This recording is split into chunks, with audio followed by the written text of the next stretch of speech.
They showed up a full 2 hours late. Their perfume was cloyingly thick, their laughter louder than what good manners dictated. I watched them sweep into the upscale restaurant, as if they were stepping onto a stage they had not paid to use. My grandmother Eliza had been waiting patiently, her small hands neatly folded over her napkin, her eyes constantly flicking toward the door. When they finally appeared, she smiled regardless. She always did. Then my cousin Marcus spoke before even offering a greeting. "What is the Wi-Fi password in here? My phone is dying." The manager glanced uncertainly at me. I gave a single decisive nod. He quickly handed over the password. Grandma looked utterly confused, as if she had missed a critical line in the play. They finally sat down and immediately ordered expensive cocktails before even saying hello. My Uncle Robert leaned back, scanning the menu with an expression that suggested it personally offended him. "Is this place new?" he scoffed. "Prices seem outrageously high." I smiled thinly. "It is fair for what you receive." "We will see about that," he sneered. When the waiter came to take their orders, my aunt Sarah did not even look up from her phone.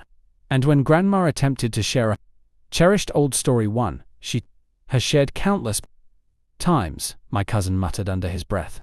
"Good grief, she is completely losing it." I felt it then, that cold, calculated shift inside me. The one that swiftly replaces blinding rage with surgical precision. They have always behaved like this, entitled and cruel in tiny ways. When my grandfather passed away, I was 21. I handled all the funeral arrangements. They only handled the petty gossip. I vividly recall my uncle joking about how Grandma would probably misplace the will. Later, when I launched my company, they ridiculed me relentlessly. A startup sounds like you are simply playing make-believe. Years later, when the business truly exploded, they came crawling back. Suddenly, I was the responsible one. The undisputed family success story, which to them only meant one thing. The person responsible for paying for everything. So when Grandma telephoned and said she wanted to celebrate her 80th birthday, just a simple dinner, all of us together, I knew exactly what would transpire. They would arrive late, consume all the expensive food, leave early, and conveniently vanish when the bill was presented. Except this time, I was completely ready for them. I personally booked the restaurant quietly. I paid for a luxurious private dining room, but I reserved it under my company's name, Rowan Group Holdings, so they would not recognize it. Then I met confidentially with the manager. I explained everything, the habitual lateness, the inevitable insults, the entire routine.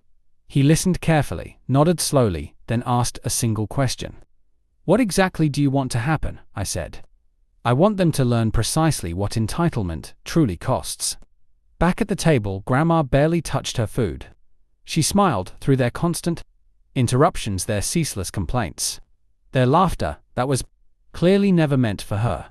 I remained completely silent, calm, allowing the entire spectacle to unfold exactly as I had predicted. When dessert was finished, she finally leaned in and whispered, "Thank you for organizing this, darling." I gently touched her hand. The moment was brief, almost sacred, until my cousin suddenly waved aggressively for the waiter. "Can we get the check?" he demanded. "I think we have a flight to catch." The manager approached, composed and professional. He handed each of them a separate envelope, not a shared bill, individual ones. My uncle instantly frowned. "What is this? We are family." The manager offered a faint, polite smile. "The event was privately booked under a corporate rate, sir. Each registered guest is unfortunately responsible for their own portion." They began tearing open the envelopes. Forks froze mid-air. Glasses clinked with an alarming, unsettling rhythm.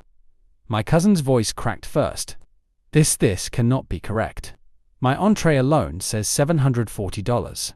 My uncle's face turned a deep crimson. "You simply cannot do this to family." I leaned back in my chair, finally speaking. "Actually, I did not. The company did. Corporate events have non-negotiable set rates. It is 20 times the listed menu price for non-listed guests." He blinked rapidly.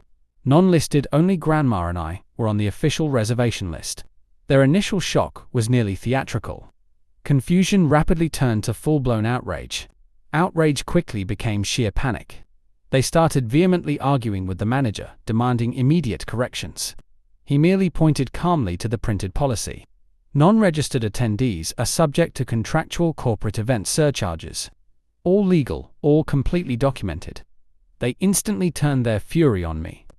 The very same people who had called Grandma senile just an hour ago. "You truly think this is amusing?" my aunt hissed. I looked her directly in the eye. "No, I think it is entirely fair." They eventually ended up paying every single cent, not because they wanted to, but because they could not risk the public embarrassment. The restaurant was nearly full, and their local reputations were too fragile to risk. The manager stood absolutely firm. Credit cards visibly trembled on the table as the transactions were processed. When the ordeal was complete, Grandma leaned close and whispered, "You did not have to go through all this." I smiled gently. "I know." We walked out together. The cool San Francisco night air felt incredibly clean behind us. I could clearly hear them arguing loudly about money, fairness, and the embarrassment I had caused them. The exact same petty words they used to throw at me years ago. Later that night, I electronically transferred the entire overage amount, every inflated cent, into a new trust account for Grandma. She will never discover it. She will simply see her savings account magically grow. As for them, they will permanently remember that dinner every time they nervously open their wallets. They wanted to behave like entitled guests in someone else's story.